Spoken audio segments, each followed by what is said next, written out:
Despite its massive popularity, The Dark Knight often still receives the somewhat backhanded compliment describing it as an exceptionally good film for a superhero movie. Today, though I'd love to take a deep dive into the film as a whole and provide my reasoning as to why The Dark Knight in its entirety does, in fact, represent, at least to a fairly significant degree, the enormous potential for action in detective blockbusters without the negative and, in my opinion, disrespectful stipulation to only include superhero films, I'll hold that off for another time and instead give my perspective on why The Dark Knight's ending in particular resonates so deeply with me and why I believe it's one of the greatest film endings of all time.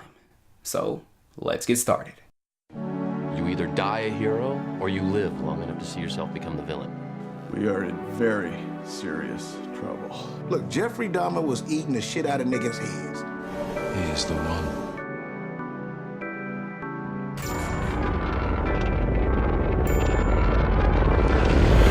Until their spirit breaks completely. Until they get a good look at the real Harvey Dent.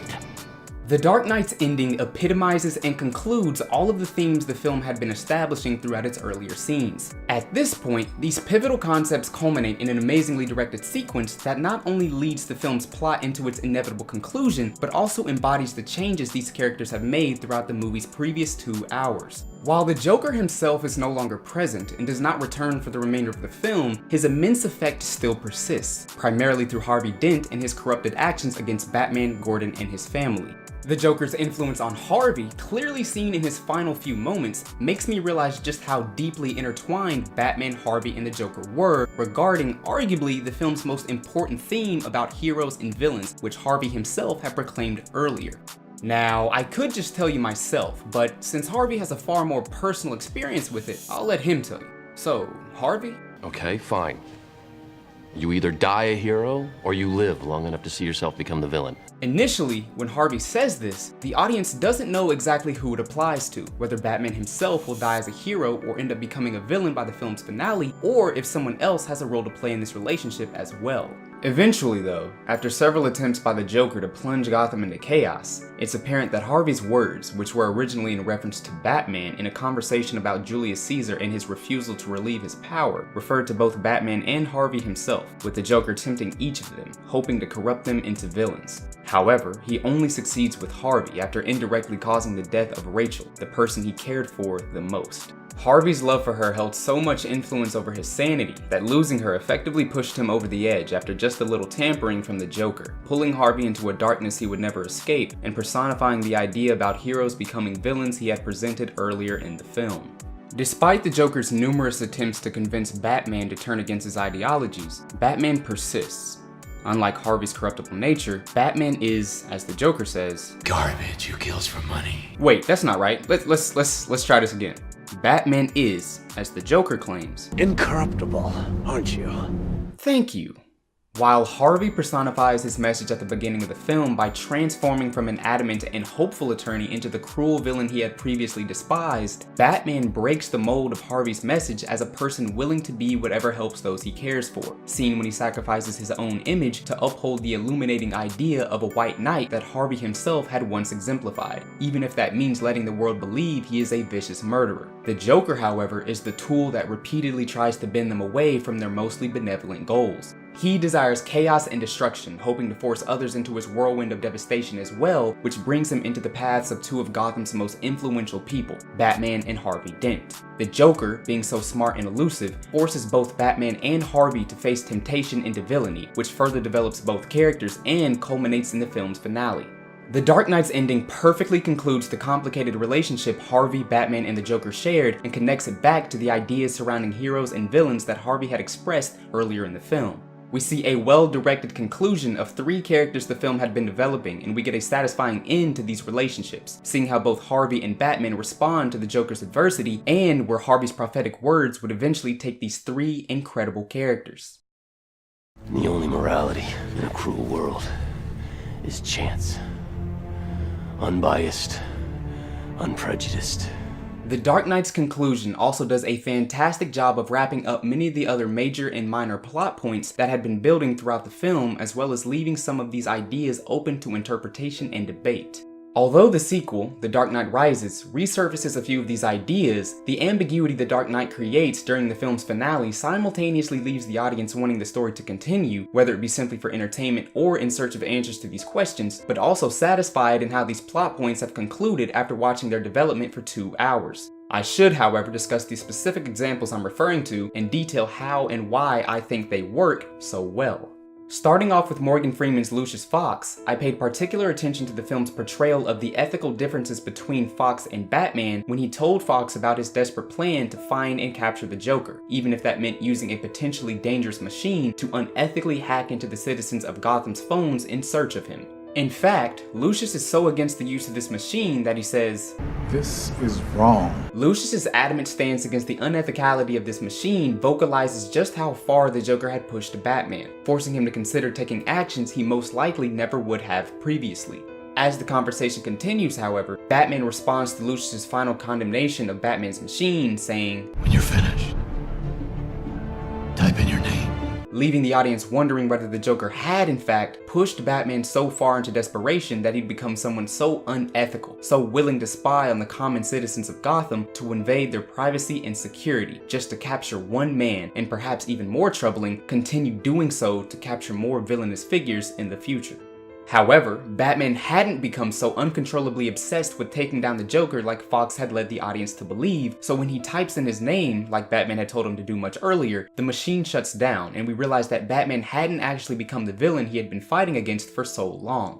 Despite the physical and mental punishment the Joker put Batman through, and despite the chaos the Joker caused throughout Gotham, and even despite having killed the person Bruce cared for the most, Batman prevailed. Although this wasn't his greatest triumph, Batman's ability to recognize the unethicality of this privacy-invading machine shows how incorruptible he truly is, and is also one of the many reasons The Dark Knight's finale works so well. Another example comes when Alfred burns Rachel's letter without showing or telling Bruce about it. Although The Dark Knight Rises reignites this moment as well, this quick scene in The Dark Knight incites a subtle question within the audience about the repercussions of Alfred's actions. We contemplate how knowing that Rachel chose Harvey over Bruce may have affected Bruce's mentality throughout the film's conclusion, especially since he falsely believed she wanted to be with him.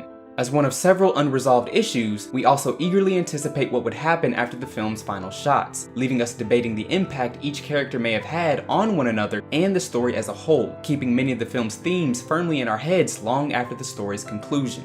A final example comes in the confrontation between Harvey, Batman, and Gordon when Harvey threatens Gordon's family. Despite his repeated assertions that his violent decisions were based around chance and fairness, Harvey doesn't shoot himself after flipping heads, showing that many of his actions don't simply fall to chance, but are instead a result of his complete corruption into the villain the Joker had molded throughout the film. Harvey no longer desired to be good or peaceful. He only wanted to inflict his own warped perspective of justice, which was hidden behind a false display of chance. Only his pain mattered, and he would persistently aim to force it onto everyone else as well, regardless of how the coin landed. Batman, though, despite realizing that Harvey had become irreversibly corrupted by the Joker, selflessly takes the blame for Harvey's actions, knowing that the defamation of his own image would help Gotham, but the truth about Harvey could send it into the violent chaos the Joker had hoped for. But the Joker cannot win. Understanding what had happened and what needed to be done, Batman shows that he is in fact a true hero as he reiterates one of the film's primary themes, saying, You either die a hero, or you live long enough to see yourself become the villain. I can do those things. Before revealing his decision to live by those words. Perhaps what makes Batman so heroic in The Dark Knight is his willingness to sacrifice himself for the greater good, even when it doesn't mean his physical death, but rather an ideological one. In a world of clearly identified heroes and villains, Batman stands apart from most others. While he also intends to do good, he doesn't force himself into the narrow confines of the typical definition of a hero. Instead, he breaks the mold of Harvey's unintentional prophecy from earlier and decides to be neither a hero nor a villain because for him, what may be even more important for Gotham, as Batman says himself, is that I'm whatever Gotham needs me to be. Sending the story into a new direction with Batman as the villain despite being only a few minutes away from the end and leaving the audience with a lasting feeling of ambiguity and uncertainty for its final shots. Sometimes people deserve to have their faith rewarded. Perhaps my favorite aspect of the film's conclusion is the masterfully put together montage filled with excellent motivational music and exceptionally written dialogue that perfectly fits the film's tone and expertly highlights what the film represents, all in a few moments of exhilarating cinema. Oftentimes though, for whatever reason, people overlook the artistic aspects of this film, even though they may be the most memorable parts of the conclusion. In only a few other cases in cinematic history can I recall a film that so perfectly maximizes its musical score to not only enhance the audience's emotional experience, but also blend it into the film's very essence, making the two inseparable. I cannot think of The Dark Knight's ending without also humming that unbelievably beautiful and exciting Hans Zimmer score.